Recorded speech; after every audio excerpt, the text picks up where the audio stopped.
l'évaluation du public. En général, particulièrement le monde des familles a mis connaissance que c'est une évaluation, donc elle doit garder son caractère solennel. Il n'est pas permis dès maintenant de chuchoter, ni d'acclamer, ni d'ovationner, même si vous sentez que votre frère, grand frère, est en train d'exceller dans son argumentaire, c'est une évaluation. Nous prions aussi de mettre nos téléphones sous le mode vibraire pour éviter toute interférence. Monsieur le Président, vous avez la parole.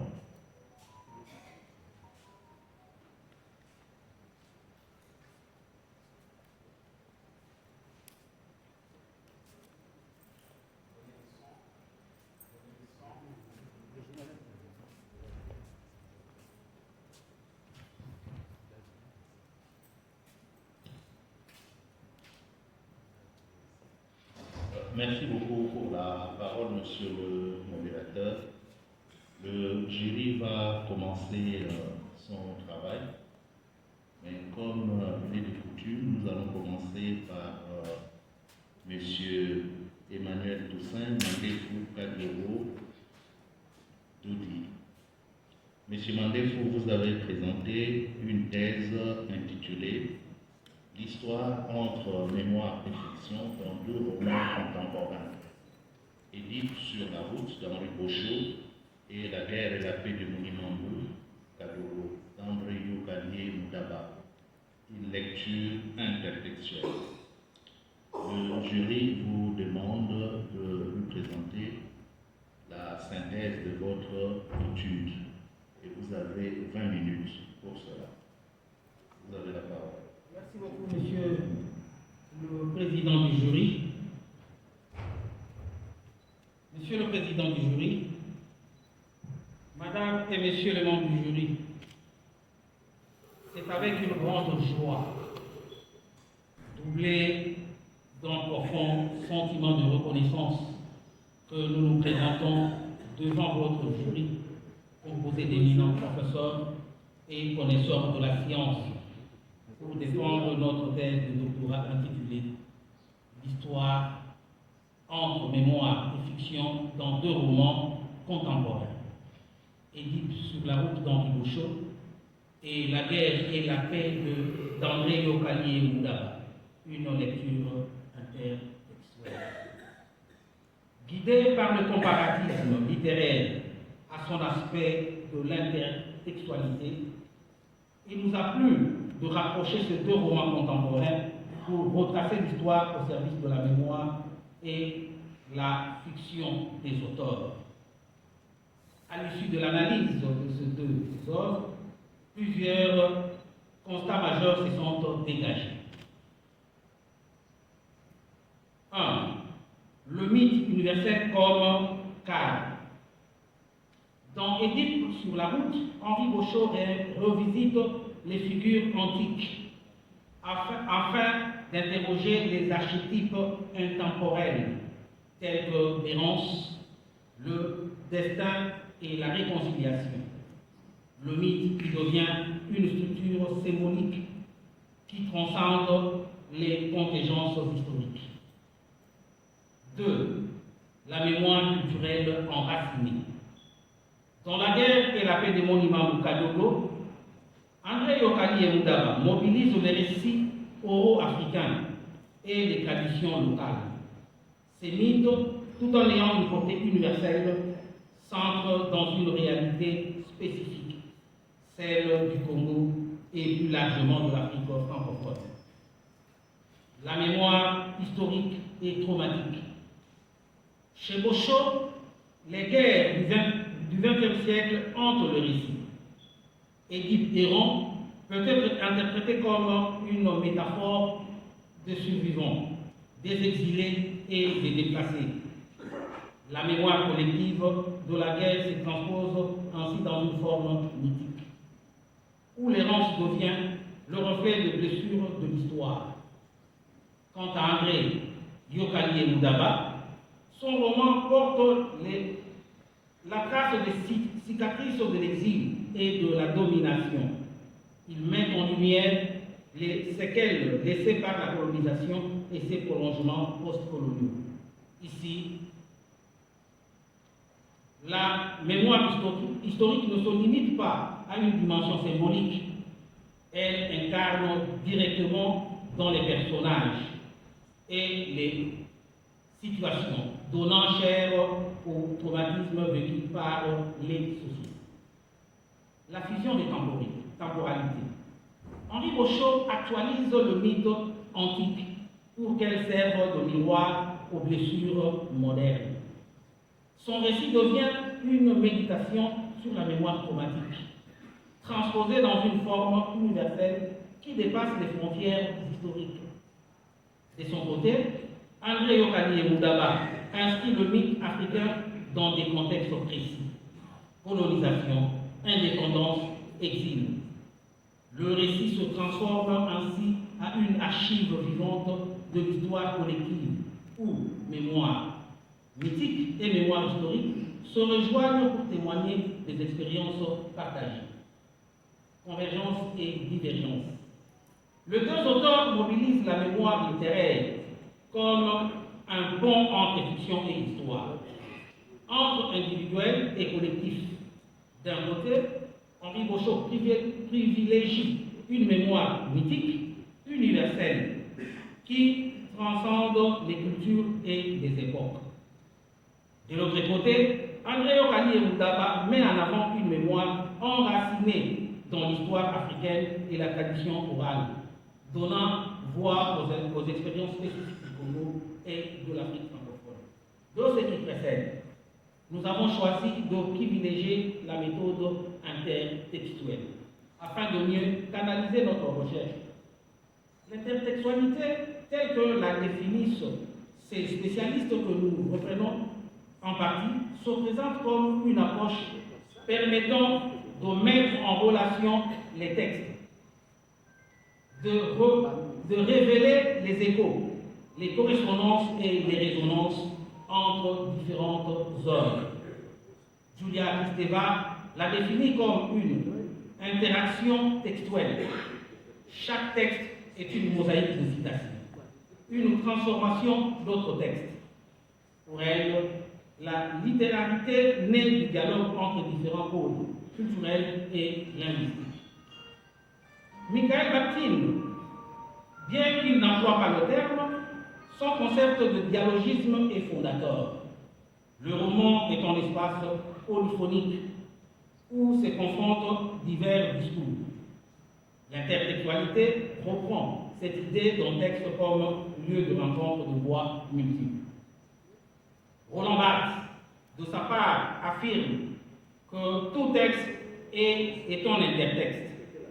Autrement dit, n'est autonome. Il est un tissu de citations issues de la culture antérieure et environnante. Antoine Lema Valema définit l'intertextualité comme le phénomène désignant la relation qu'entretiennent des textes partageant des traits sémantiques ou formels. Et finalement, Kassele Laïsiwatutakubi considère l'intertextualité comme en fait des relations formelles ou sémantiques que peut entretenir un texte donné avec d'autres textes qui lui sont antérieurs, contemporains ou ultérieurs. De notre part, notre lecture intertextuelle a consisté à montrer comment les deux romans étudiés dialoguent avec le texte fondateur pour articuler mémoire et fiction. Dans Édith sur la route de l'écrivain belge Henri Bochot, l'intertextualité se manifeste par la réécriture du mythe grec. Le récit tragique antique est transformé à une enquête initiatique moderne, ce qui permet de relier mémoire culturelle et expérience contemporaine.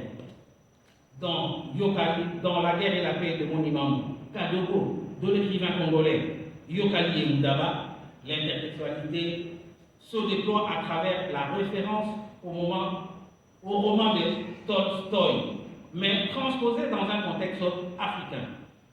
Ce jeu de miroir entre un classique européen et une histoire locale illustre la manière dont la littérature africaine contemporaine s'approprie et se resémantise le canon universel. Ainsi, notre approche intertextuelle ne se limite pas à repérer les emprunts ou des citations, mais à analyser comment ces textes se construisent en dialogue entre mémoire collective et fiction, en inscrivant en dialogue dynamique de réécriture et de réappropriation. En clair, Monsieur le Président du jury, Madame et Monsieur le membre du jury, cette méthode qu'est l'intertextualité nous a offert un cadre méthodologique pour analyser, excusez-moi, de la tautologie. Les emprunts explicites, citations, références directes ou allusions reconnaissables, les réécritures implicites, transformations, détournements ou reprises des motifs littéraires, les dialogues culturels, la manière dont le texte s'inscrit dans une mémoire collective, qu'elle soit universelle ou enracinée dans une tradition particulière. Ainsi, elle nous a permis de mettre en évidence les correspondances, la mémoire traumatique, qu'elle soit universelle ou enracinée, se transpose dans la fiction. Les divergences. Beauchamp privilégie une mémoire mythique universelle, tandis que Yoka inscrit son récit dans une mémoire historique et culturelle spécifique.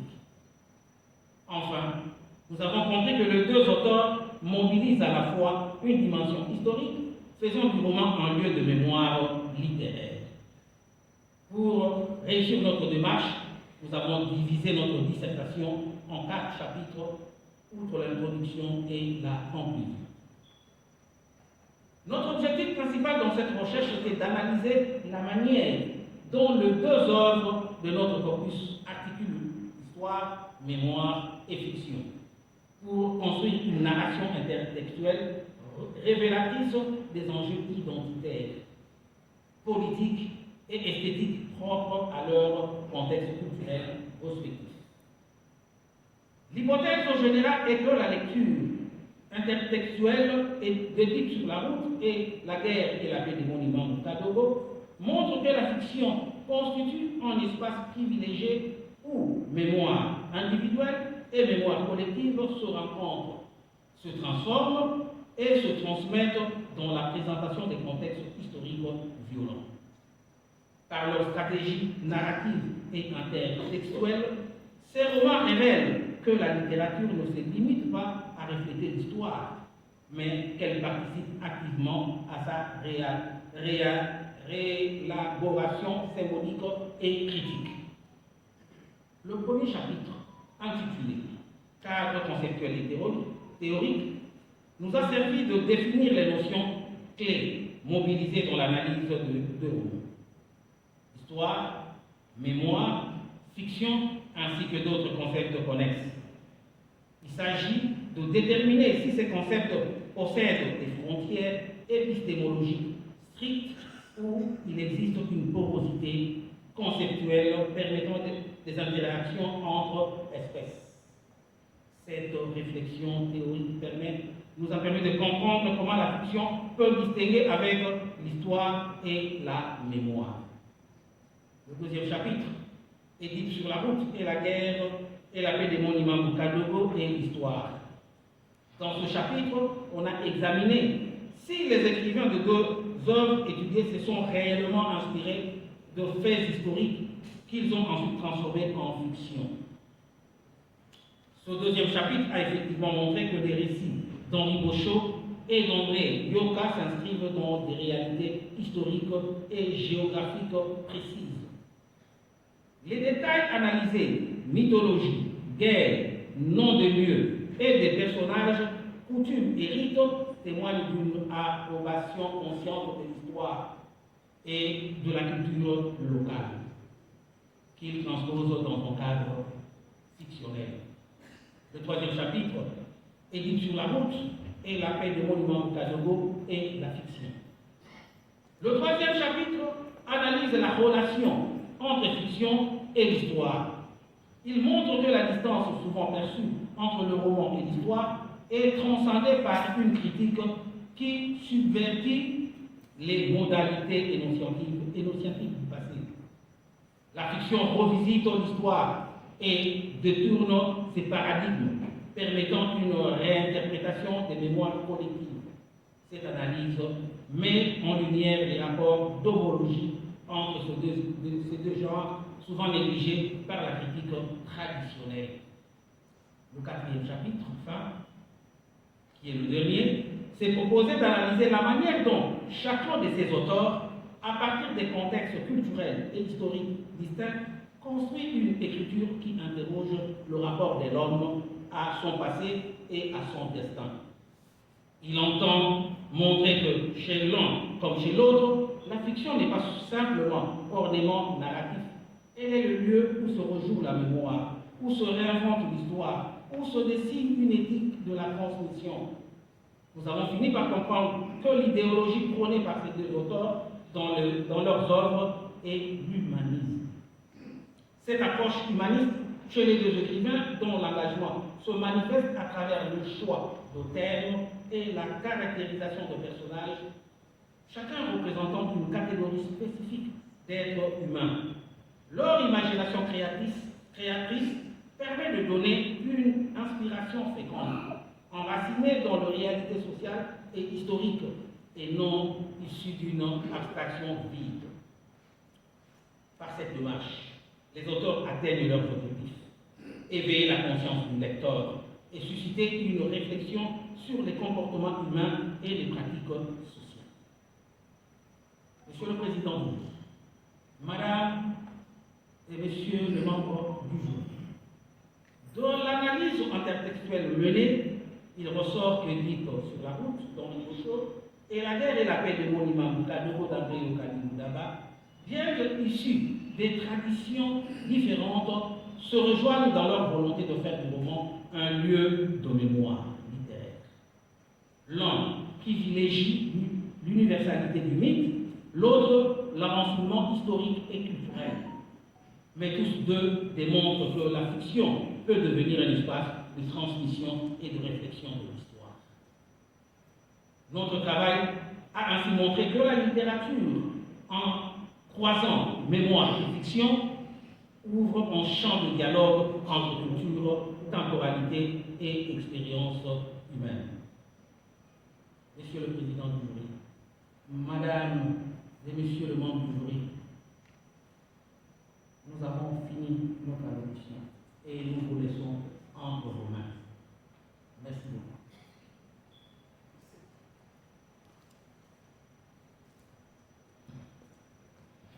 Merci beaucoup. Je ne crois pas que je vais épuiser toutes les 10 minutes. Sinon, j'ai quelques préoccupations.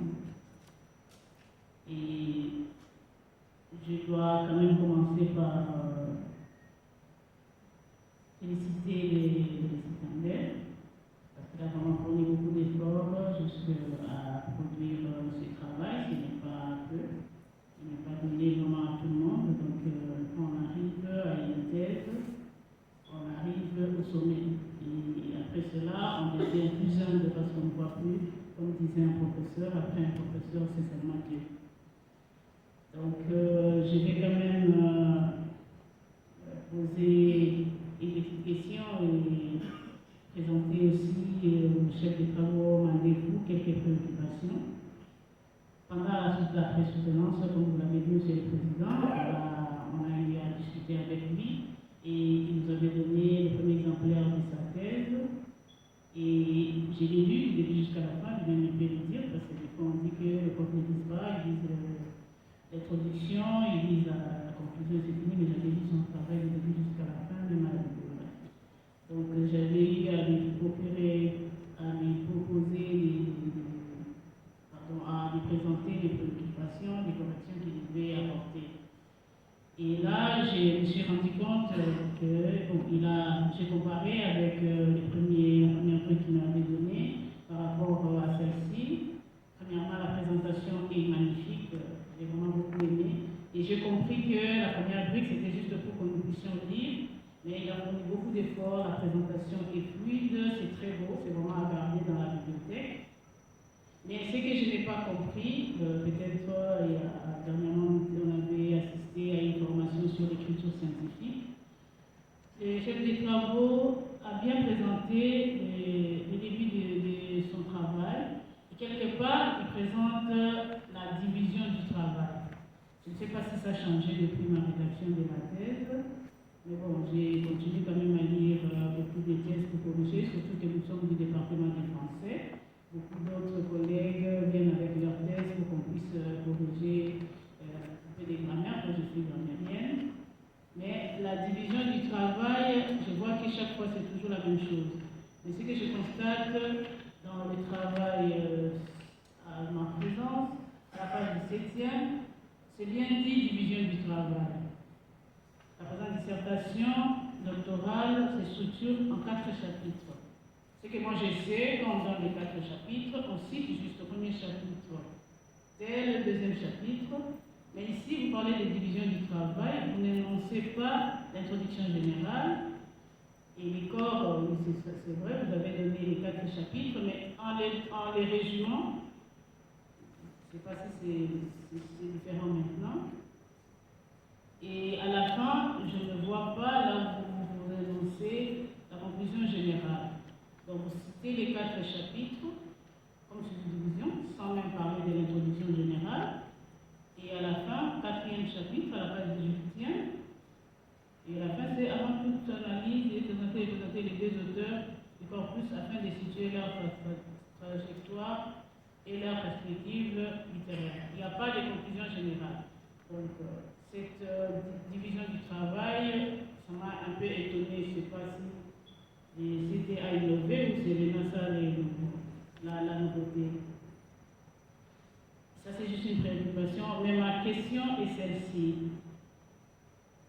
Quelque part, il est dit, à la page 121, le personnage est donc un être de fiction qui emprunte ses traits au réel. Il dit ses traits au réel. Et, s'il vous plaît, professeur, à la page 121, deuxième paragraphe, juste au début du deuxième paragraphe, le personnage est donc un être de fiction qui emprunte ses traits au réel. Il emprunte ses traits au réel. Mais maintenant, ma question est de savoir s'il doit emprunter les traits du réel. Comment justifiez-vous les noms dont je suis sûre c'est des monuments? Mais Mukubwa, Kibuika, Kibuika, je ne sais pas trop, peut-être que c'est à l'est, on peut aussi avoir ces noms. Mais Monimambu étant moi-même l'ethnie Congo, je sais que Monimambu c'est un Congo. Alors que l'histoire commence, ça relate plus les faits qui ont commencé à l'est du pays. C'est bien dit même dans le roman, je crois que c'est à Goma, si je ne me trompe pas. Et Monimambu, c'est un nom Congo. Et pour l'auteur, parce que vous l'avez exploité, vous avez mené des recherches, comment il ne pouvait pas emprunter un nom swahili? Parce qu'il y a un autre personnage, la fille, c'est bien, il appelle bien Dada Nyota. Parce que Nyota, on sait que en swahili, c'est l'étoile. Et Mukubwa, il dit bien Mukubwa. Mais pourquoi Monimambu, il ajoute Kadogo? Quand je suis lexicologue, même si les doyens l'ont pas dit, en tant que lexicologue, ma thèse a porté sur la créativité lexicale. Et les mots Kadogo, en principe, ce n'est pas vraiment du swahili. On a juste emprunté le radical Dogo. Et on a collé les préfixes K de Lingala. C'est un mot qui a été créé par des Kino en Kadogo. En swahili, en principe, on dirait Kidogo, pour dire petit. Donc il y a quand même Dogo qui est en swahili. Mais Monimambo, c'est un nom qui vient de Kikongo, quelqu'un qui a beaucoup vu. Comment expliquez-vous cet emprunt-là de Kikongo, d'un nom, une histoire qui se déroule à l'Est, mais l'auteur emprunte les noms Kikongo. C'est dû au fait que lui ne connaît pas le swahili, ou bien c'est juste parce que les noms, en principe, relatent tout ce qu'a vécu les personnages. Merci, Monsieur le Président. Merci beaucoup, professeur. Nous donnons la parole à M. Toussaint Mandefou pour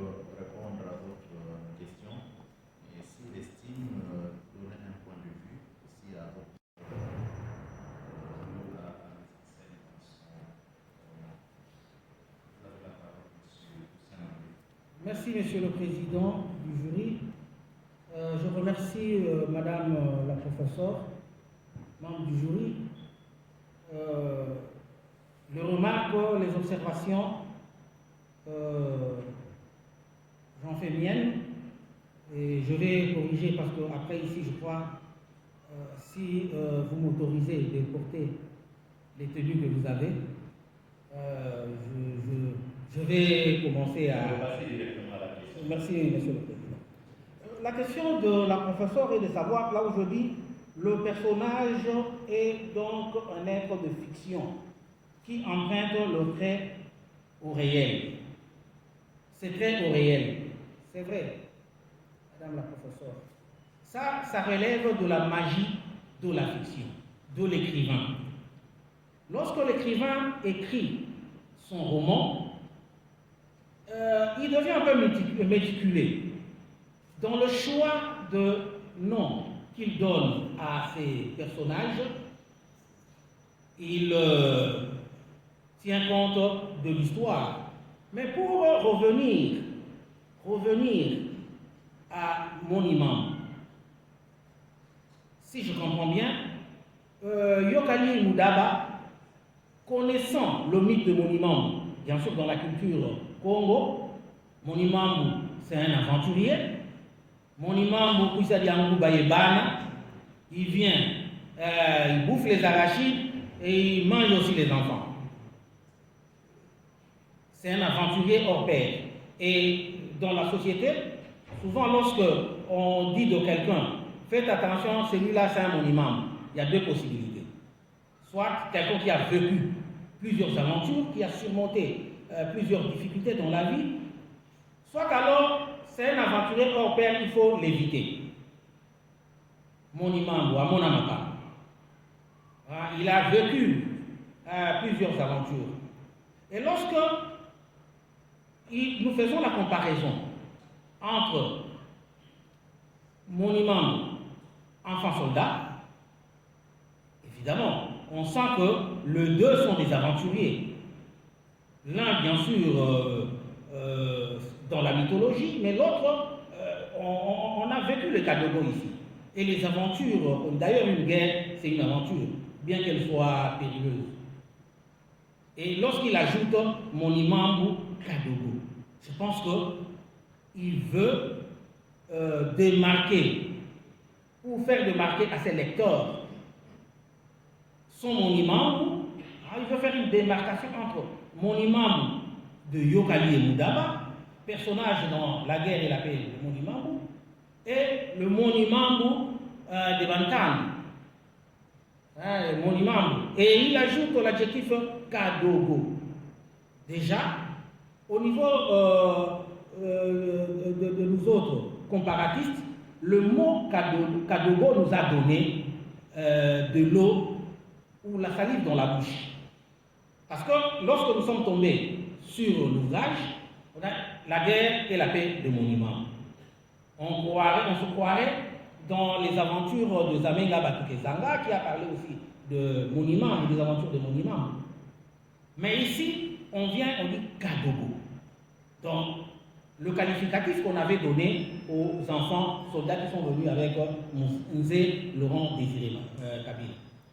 En ce qui concerne Kidogo, Kadogo, bon, je ne maîtrise pas vraiment le swahili, mais je sais, on peut aussi dire, souvent on dit Kawai. Donc, il y a une manière de minimiser. Kawai, donc, c'est un peu ça. Je ne sais pas si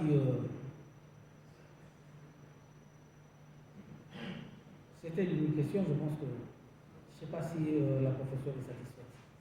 Non, ce n'est pas à vous de... Excusez, monsieur le président. Votre réaction.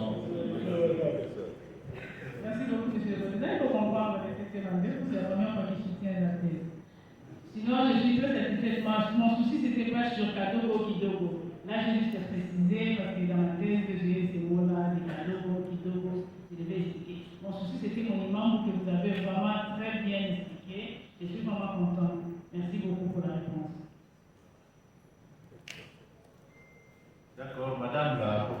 satisfait, mais je reviendrai. Dimou, pas Dimou. Voilà.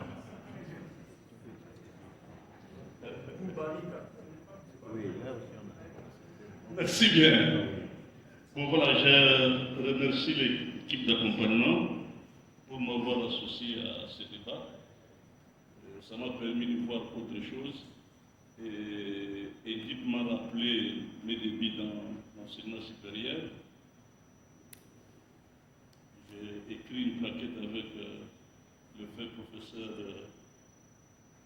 Malandadan, mon patron, pour parler d'Edith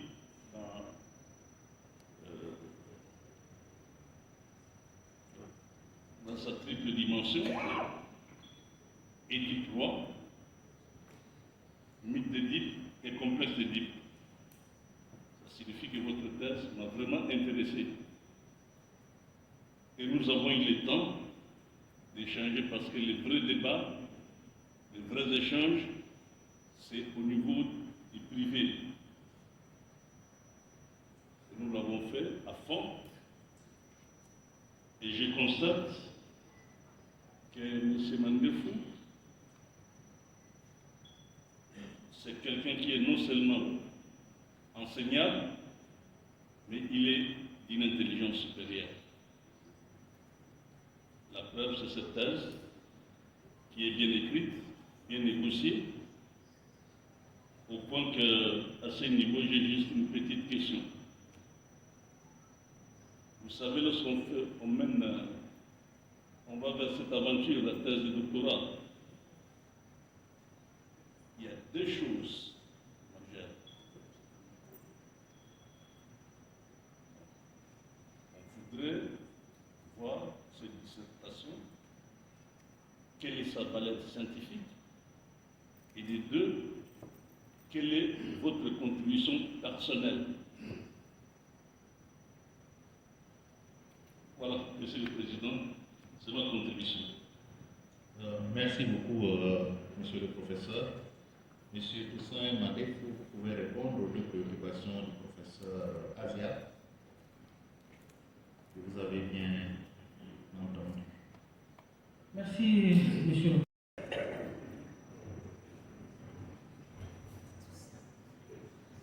Vous m'avez posé la question, monsieur le professeur, quelle est la valeur scientifique de ma thèse? Monsieur le professeur, la littérature est un mode de connaissance. L'écrivain, lorsqu'il met en place ou lorsqu'il écrit une œuvre, il le fait pour que le lecteur s'en approprie.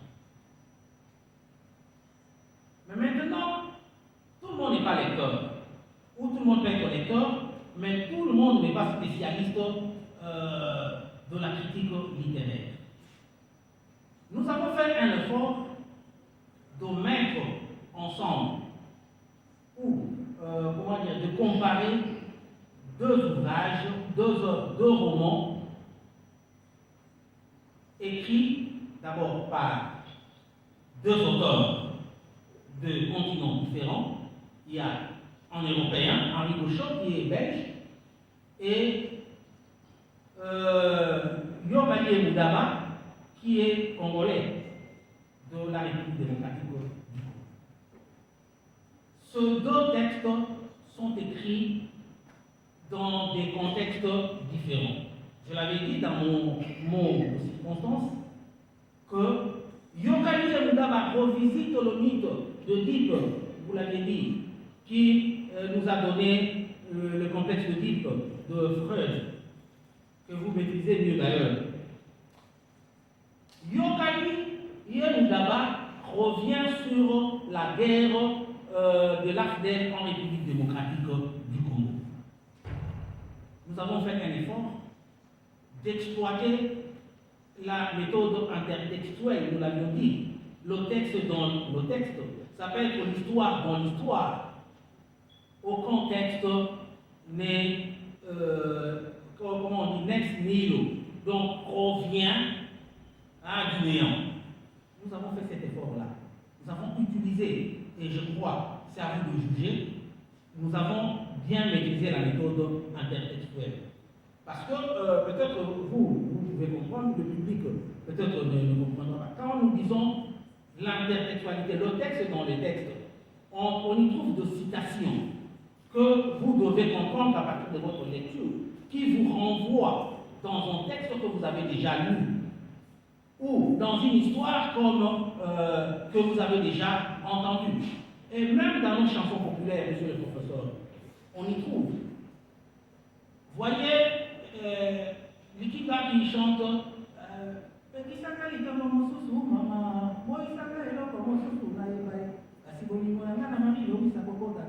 mais il y a un musicien chrétien qui va prendre le même mot.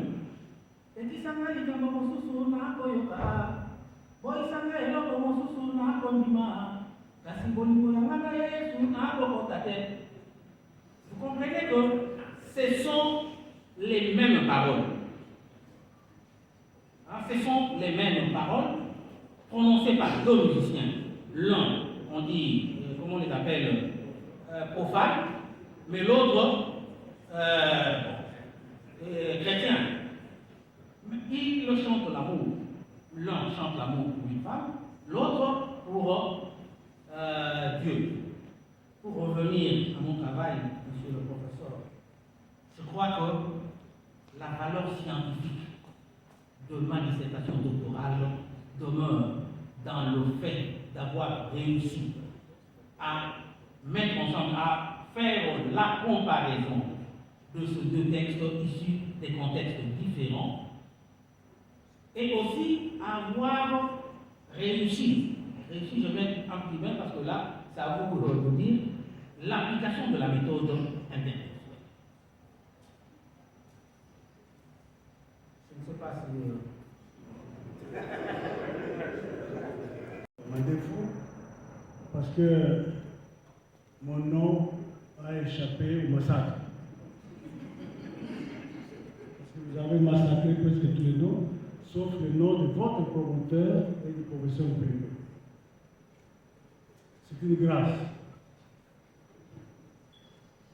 En tant qu'historien, les sujets de la thèse de M. Mandefou, l'histoire entre mémoire et fiction, dans les deux œuvres, ces sujets ont attiré notre attention. Et à première vue, quand on parle de littérature, on voit le monde irréel. L'irréel. Et à partir de l'irréel, on peut facilement trouver ce qui est réel. Et c'est ça la vérité. Or, en réalité, le roman ou le discours romanesque n'est pas une invention. Il parle toujours du réel. Bien entendu, on va recourir à l'irréel pour des raisons que vous connaissez très bien. Même si vous parlez d'Édipe, ce sont des mythes. Mais l'historien aussi s'intéresse aux mythes. Parce que le mythe renferme une vision. Et les grandes civilisations de ce monde sont bâties sur les mythes, sur les légendes. Et vous comprenez ma joie, notre joie en tant qu'historien. Qu'est-ce qu'il faut dire de cette thèse de Mandefou? Sans complaisance, votre thèse, M. Mandefou, c'est une réflexion de haute facture. Je l'ai dit sans embâche, parce que je l'ai lu de la première page jusqu'à la dernière. Cette thèse, ceux qui les liront, ils verront ça, montre bien les accointances existant entre l'histoire et la littérature. Il n'y a pas de dialogue sourd entre les deux disciplines. Et comme dit Fernand Braudel, dans sa préface au livre d'histoire de l'Afrique de Kizerbo, l'histoire de l'Afrique noire hier et aujourd'hui, il dit l'histoire c'est l'homme. C'est toujours l'homme avec ses réalisations. Et c'est que Henri Boschot et Yoka ont écrit, ce sont des expériences humaines. Et l'histoire est bel et bien les laboratoires des expériences humaines. Des expériences, ça peut être des échecs, ça peut être des réussites. Donc je vous félicite pour ça, Monsieur Mandefou. Votre thèse vaut la peine d'être appelée thèse. Du point de vue de la forme, vous avez suivi, sans complaisance. Le style est clair et précis. Il n'est pas en poulet. C'est une thèse qu'on lit facilement. Les fonds aussi. Les fonds est vraiment consistant. Les questionnements, la problématique, elle est bien posée. Et comme dit le philosophe français, je crois que c'est Bachelard, Gaston, quand on sait ce qu'on cherche, on sait ce qu'on trouve. Et M. Mandefou, vous savez ce que vous avez cherché, vous l'avez dit d'ailleurs, et vous savez aussi ce que vous avez trouvé. Mais qu'à cela ne tienne, j'ai quelques préoccupations, je ne veux pas revenir. Il y en avait beaucoup, mais les deux prédécesseurs ont quand même épuisé pratiquement toute ma soif. Mais je vais quand même vous poser une question. Parce que vous avez étudié les deux œuvres, des Yoka et des Boucher. Alors, quelle est la part de l'histoire réelle dans les œuvres étudiées? Quelle est la part de l'histoire réelle dans les œuvres étudiées? En quoi ces deux œuvres dialoguent avec l'histoire? Voilà, Monsieur le Président, les deux préoccupations que j'avais partagées avec les doctorants Mandefou et Emmanuel Toussaint. Merci beaucoup, monsieur le professeur. Monsieur Toussaint Mandefou, vous avez la parole.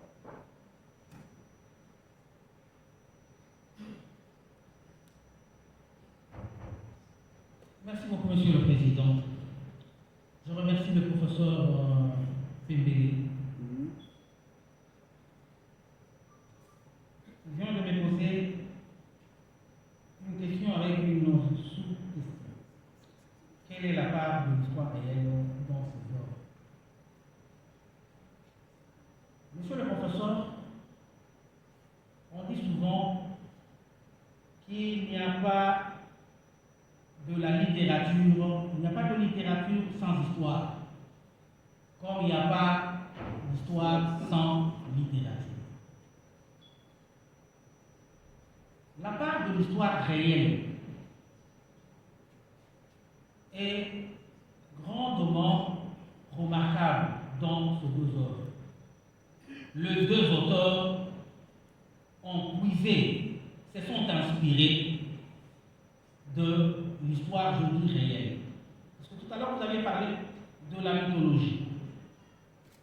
Sauf erreur de ma part, je vous dis, professeur, que la mythologie fait partie de l'histoire réelle. La mythologie fait partie de l'histoire réelle. Que les historiens, eux-mêmes, en tant que spécialistes de la matière, peuvent raconter, disons pas raconter, mais enseigner. Et le littéraire s'en inspire pour créer son roman, pour écrire son roman. Je disais, Oedipe, c'est l'histoire mythique de ce roi d'Othèle. Nous sommes en Grèce roi de Thèbes, qui, c'est un prince, évidemment, qui est né du roi Laïos et de sa mère Jocaste. Le roi Laïos, ayant été saisi que l'enfant qui naîtra dans ce couple-là tuera son père et épousera sa mère. À la naissance de l'enfant, il demande aux gardes d'aller jeter l'enfant dans la forêt. Édip d'ailleurs signifie un enfant dont les mains et les pieds sont liés. Il va grandir ailleurs, à Athènes, si je ne me trompe pas. Lorsqu'il revient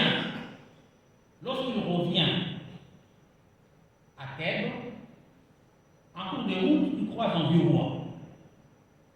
Ne sachant pas que c'est son père, il va le tuer. Et la première partie de la prophétie se réalise. Il arrive à la porte de la cité de Thèbes. Il rencontre un animal, la sphinx, qui consommait, qui tuait toute personne qui était incapable de donner la réponse à sa question. Mais Édip est arrivé à répondre, ce qui lui donnera la force. Il va tuer l'animal, il est porté en chipoille et il arrive au palais. Comme le roi était mort, il va épouser la reine, ne sachant pas que la reine, c'est sa propre mère. Et aujourd'hui, nous parlons du complexe d'Édipe. En psychologie, en psychanalyse, le complexe d'Édipe, c'est-à-dire cet amour que les enfants des sexes opposés ont vis-à-vis de leurs parents des sexes opposés. Donc, la part de l'histoire... Voilà, M. Toussaint, vous pouvez vous arrêter là.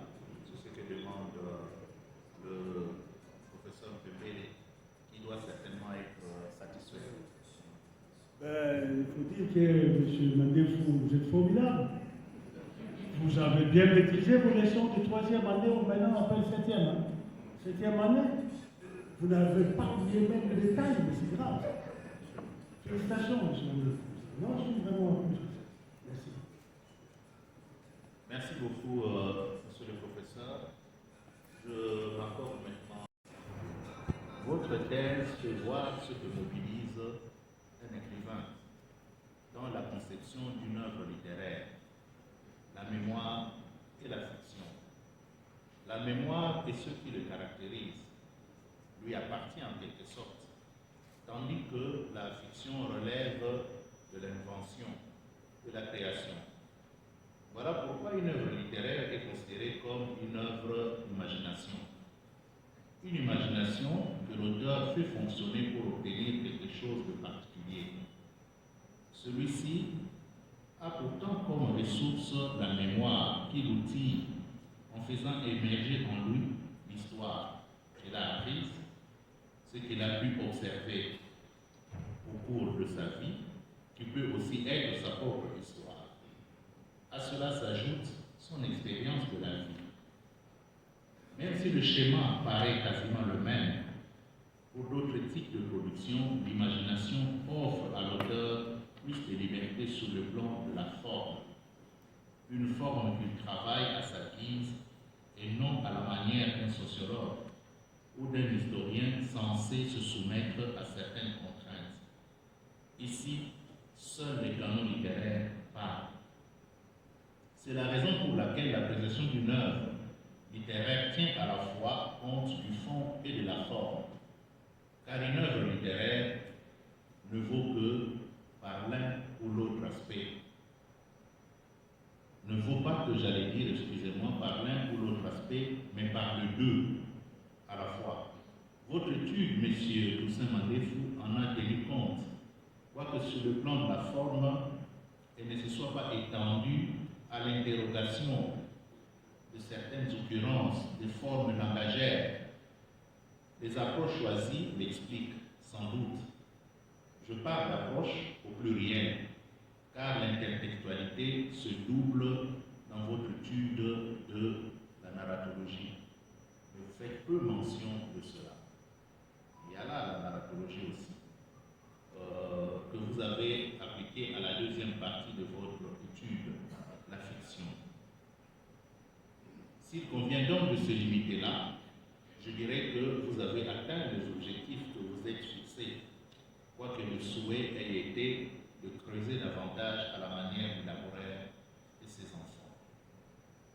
La mémoire dans votre recherche a réveillé 2 pages historiques, l'une fondamentalement mythique, relevant d'une réalité très ancienne, l'autre contemporaine, la guerre de l'Afrique, que l'auteur a travaillé à sa manière, ce qui nous plonge dans la fiction.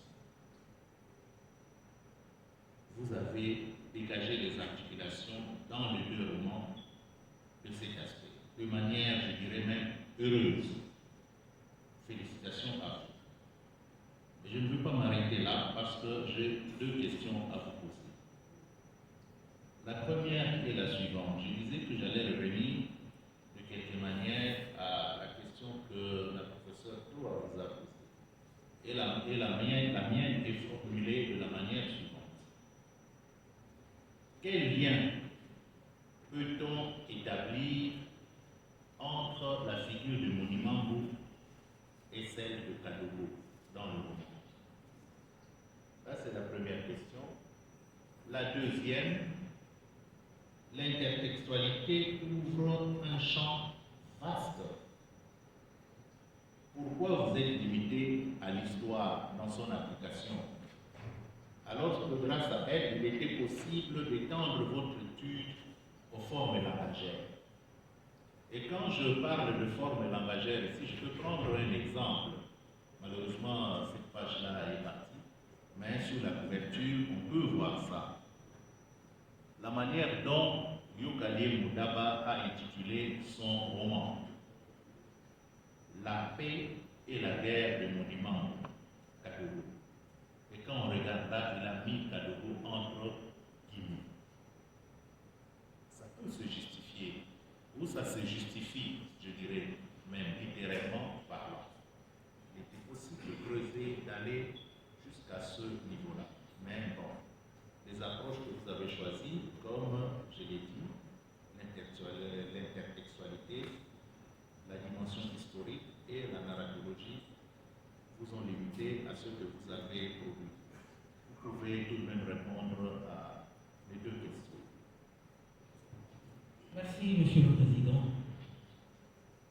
Vous m'avez posé 2 questions. La première, quel lien peut-on établir? J'essaierai de revenir sur ce que j'ai dit, de la manière dont j'ai répondu à la question de la professeure Toa.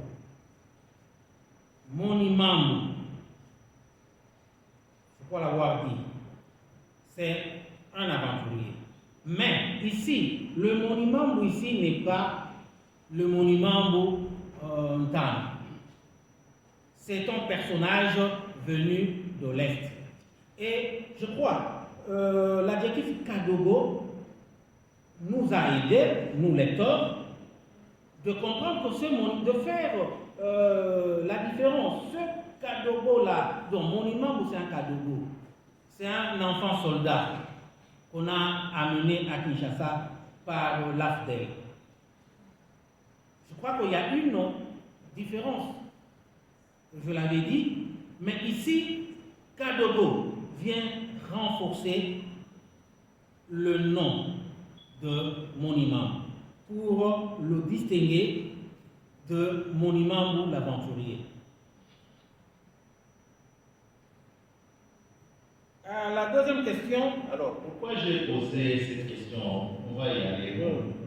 Pourquoi je suis revenu à la question de Madame la professeure? Parce que vous avez qualifié les 2 même. Là, vous avez changé. Francophone a examiné la thèse présentée par les candidats en vue de l'obtention du grade de docteur.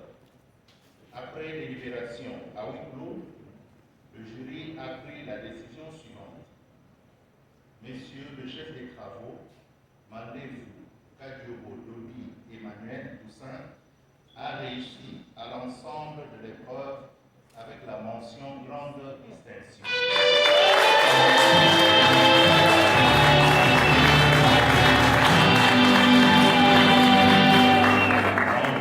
L'obtention du grade de docteur en lettres et civilisation française. Les prescriptions de l'ordonnance loi numéro 85-12 du 29 mars 1985, telle que modifiée à ce jour relative à l'appellation des grades académiques étant rigoureusement respectée, nous invitons Madame la rectrice de l'Université pédagogique nationale à bien vouloir conférer le grade de docteur en lettres et civilisation française, orientation littérature francophone au candidat précité, fait à Kinshasa le 4/7/2026. Le président du jury, professeur François Yamena, le secrétaire du jury, professeur Azia Timou, les membres, professeur Pepe Longala, professeur Oubarika Ramoïla, professeur Doa Chamou. Je vous remercie. Merci, Monsieur le Président. Nous invitons à présent Madame la rectrice pour la lecture de la note portant collation des grades.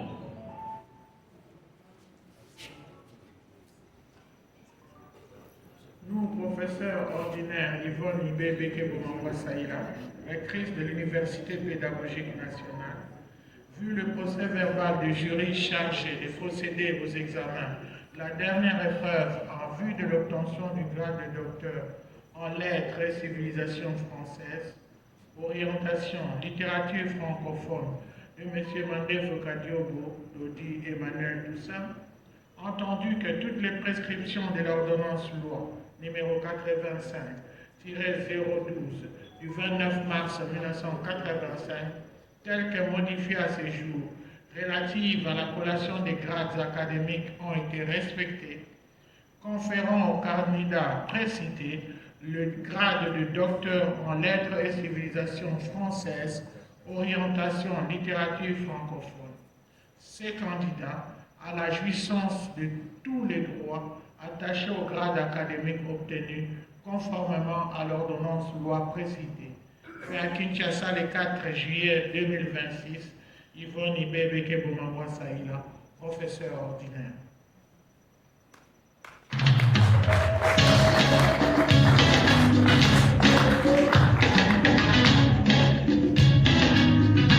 La collation s'est faite sous nos acclamations.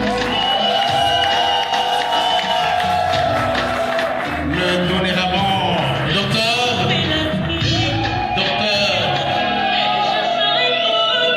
Emmanuel Toussaint Mandefou.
a toujours l'habitude de dire, quand vous avez trouvé une bonne femme, on défend sa thèse.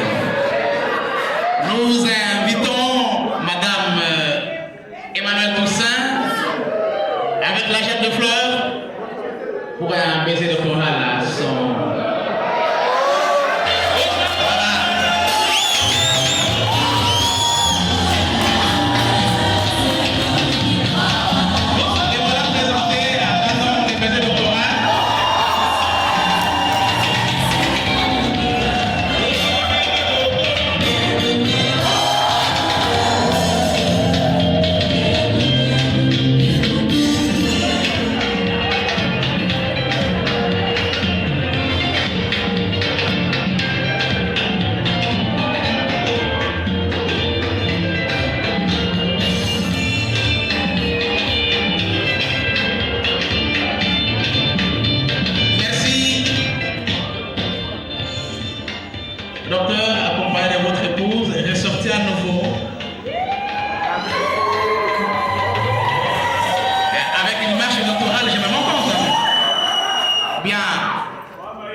Les enfants Mandefou.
Cet moment au cœur d'une mère m'a accueilli dans son cabinet sans savoir qui était mon père, qui était ma mère.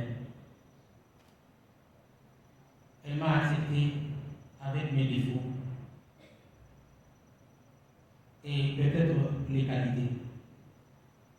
Et je me rappelle que chaque fois qu'elle m'appelle dans son bureau, je tremble.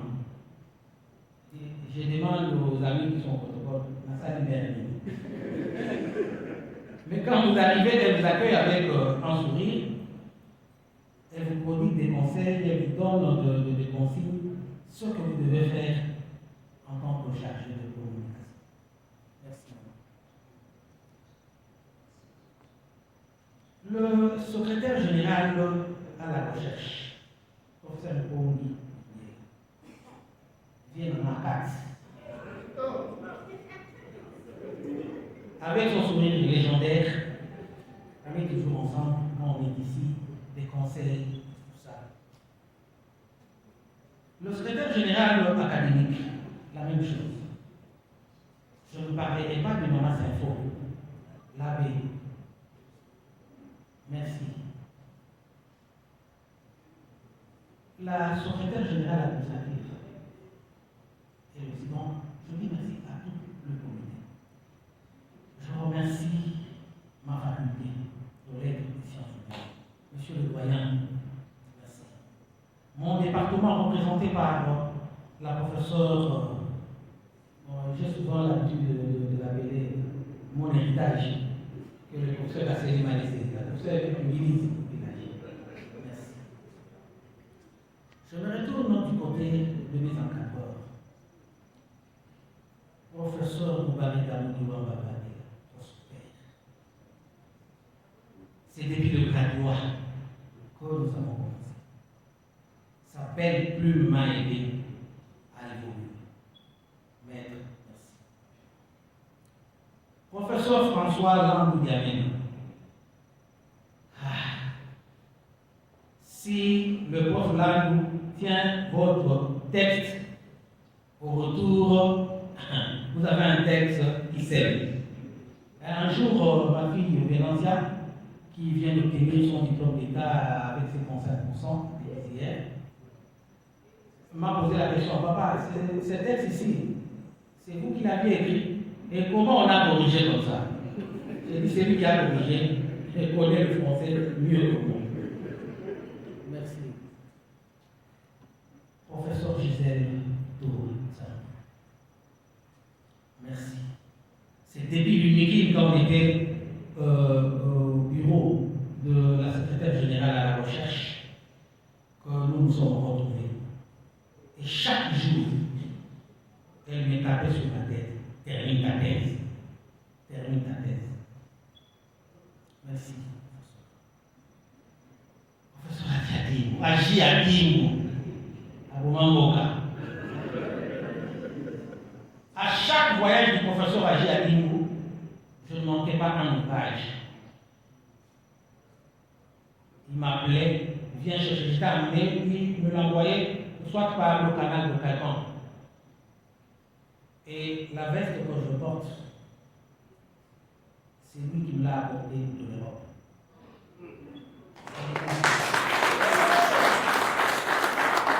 Merci, maître. Professeur Pépé de Baouba. Ah, Moud. Mon imam. Je dis merci pour votre encadrement. Monsieur le vice-doyen, merci. Laissez-moi rapidement remercier dans la salle ici les gens qui ont fait que cette thèse arrive à sa fin. Je pense d'abord à mon confrère personnel, le professeur honorable Sévère Bamin. Merci. Le professeur honorable Guy Mousson. Merci. Et par votre canal, je remercie tout le Maïdombe. Le Maïdombe m'a accueilli comme un fils du terroir. Je connais le Sommé, je connais Tampété, je connais bien, je connais Dourou, je connais Iboto. Pour ne pas parler de parler de Kouamoutou pour chuter par Youli qui est devenu vraiment ma cité natale. Merci. Et d'ailleurs, ils sont nombreux ici. Je vois le président. Professeur Carlos. Professeur Pascal Boudougaï. Tous les amis. Le bureau ovale.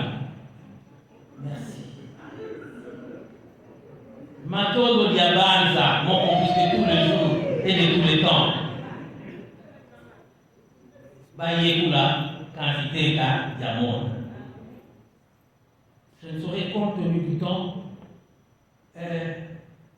vraiment, je pense à notre groupe. Notre groupe thèse, l'immeuble intelligent. Ce groupe est né à Saint-Valentin. Et là, une pensée pieuse pour le professeur Isaac Norbert, le professeur Robert Ikele. Ce sont des amis, je sais qu'ils sont avec moi en esprit, en tant que nous, je ne vois pas qu'ils sont là. Ma vie, c'est toujours comme ça. Moi, raka. Je terminerai cette série par remercier ma famille, ma belle famille,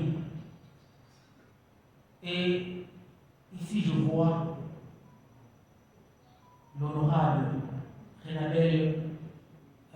sénatrice Renabelle Ninga et son mari, Excellence Jean Longo Tokolé. Je remercie son Excellence Monsieur l'ambassadeur plénipotentiaire de la République démocratique du Congo en France, le professeur Émile Moïtason. Dans ma vie, je n'ai jamais travaillé avec des chefs plaisants. Je peux commencer par le mal bébé que je viens de le dire. Je travaille avec ACL, le recteur. Je travaille avec le professeur Bamani. Je travaille avec Mutombo Bichi. Émile Moïka Songo. Ce sont des durs. Ce sont des durs. Je vous dis merci. Je veux chuter par remercier ma tante Masterlet, facile à laver, mais difficile à gérer. Merci chérie pour tout. Tu as fait ce que tu pouvais faire pour que ton mari arrive à ce niveau. À mes filles, grand merci. Je sais que vous avez souffert pendant un temps, mais que Dieu nous garde pour que la souffrance là passe. À ma mère, Maïzani, elle est là. Merci maman.